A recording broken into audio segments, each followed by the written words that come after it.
Yo, what is up guys? I'm here hitting you up with a new Battlefield of Time guide. This week we have Baruka Fire with the Hunters. If you want to support me, all the links in the description down below as per usual. And hey, if you're new, subscribe. So this week's BOT is just the standard fire setup with Gina, Kane and Isil. We have Basti, Serbi and Iron as the shadows. Now when it comes to the build itself, standard build by the way.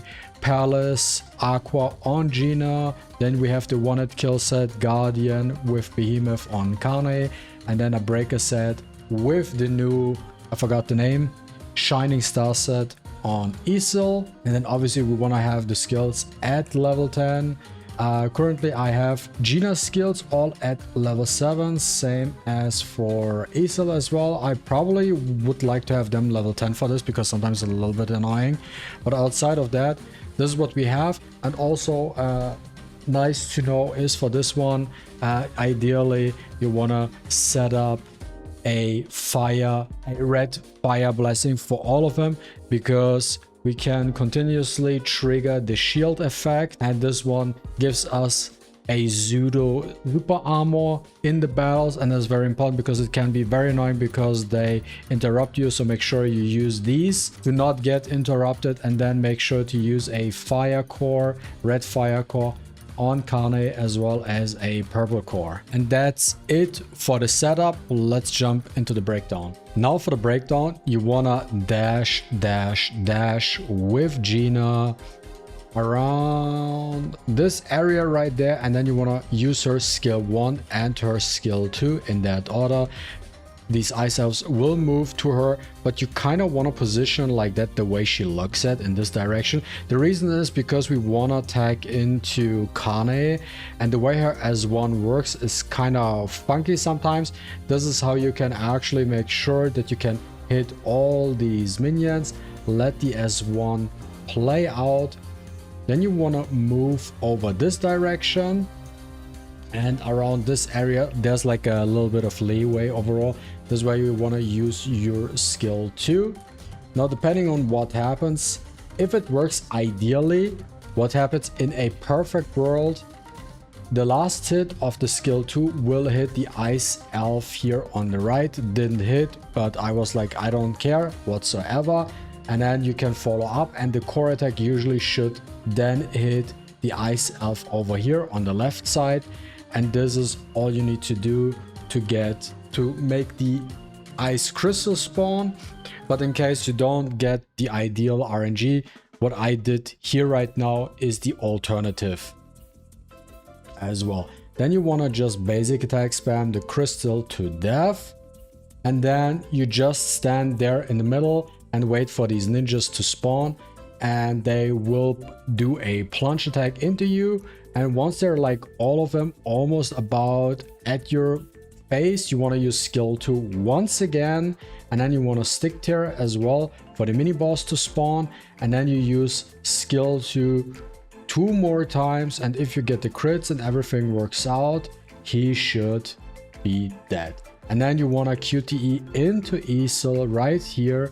And then in the last moment, you want to hold down the ult button so she activates her ult while the screen is turning dark.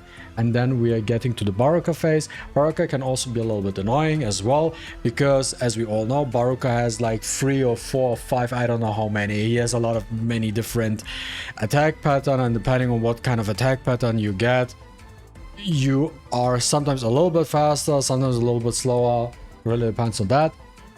But yeah, so we're here with 16 seconds. You could have been like a second or 2 faster, but we want to start off with skill 2 first here to break Baruka a little bit, and then we want to take a look what he's doing. So he's doing that attack, which is good.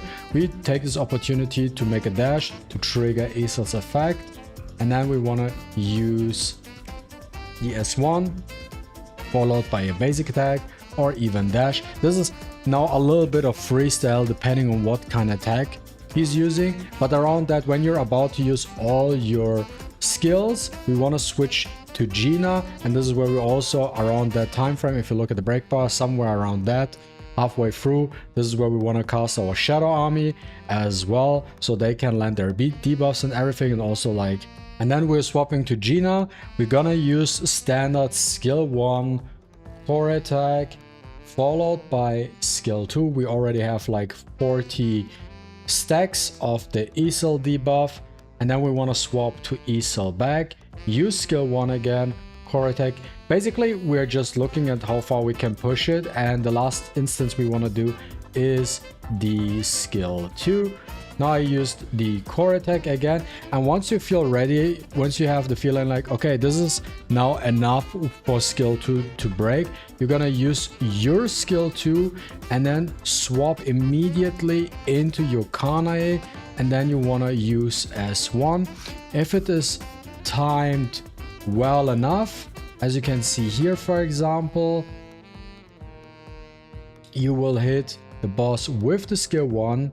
Then you will follow up with the skill 2. Once, do not use it twice. Then we want to follow up with the core attack. And then we want to use skill 2 2 more times. And if you get lucky enough with the crits, because when it comes to Baruka with this Battlefield of Time, it's really just all about crit fishing. That's literally it. It's just crit fishing.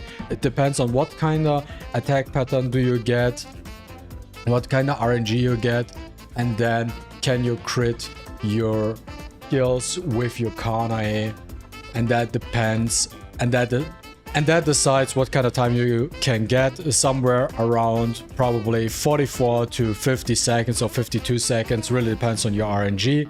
But yeah, this is basically the strat overall. There's nothing really much to it. You can optimize P2 or generally like P1, P2 slightly faster, can make it like 2 seconds faster.